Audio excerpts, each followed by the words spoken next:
বেগম লৈ আছে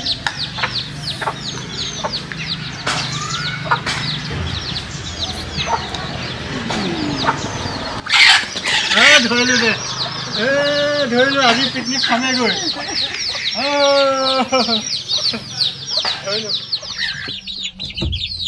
মৰমৰ বাধাহত তোমালোকক আহাৰ খুৱাই থাকোঁতে মোক ধৰি আনি ঠেং দুখন বান্ধি বাইকত ওলমাই আনোতে মোৰ দুয়োখন ঠেং ভাঙি গ'ল। চকাত লাগি মোৰ মূৰটো তেজেৰে ৰঙা হৈ গৈছে। যন্ত্ৰণা ছটফটাই আছে। তোমালোক সৰুৱে হৈ থাকিলা, নিজে খুটি খাব পৰা কৰিবলৈও মোৰ কপালত সময় নহ'ল। নিয়তি বৰ নিষ্ঠুৰ। জীৱক জীৱই খাই জীয়াই থাকে এই যুক্তিৰ গছকত পাইকাৰী হিচাপত আমাৰ দৰে প্ৰাণীবোৰৰ প্ৰাণ বায়ু উৰি যায়।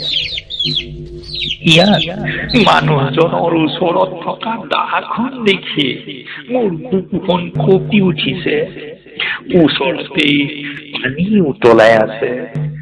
আধা মৰা আধা জীয়াতে হয়তো মোক উতলা পানীত ডুবাই দিব, পাখিবোৰ উঘালি পেলাব আৰু টুকুৰা টুকুৰ কৰি কাটি কাটি খাম।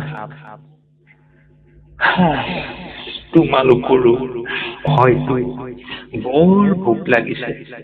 কোনে লগত লৈ ঘূৰি জাবৰ খুচৰি খুচৰি খাদ্য খাবলৈ শিকাব?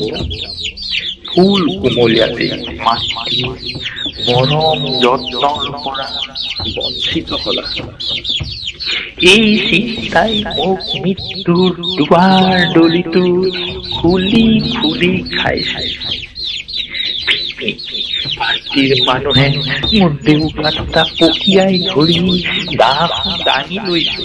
মোৰ বুকুখন ধপধপাই উঠিছে।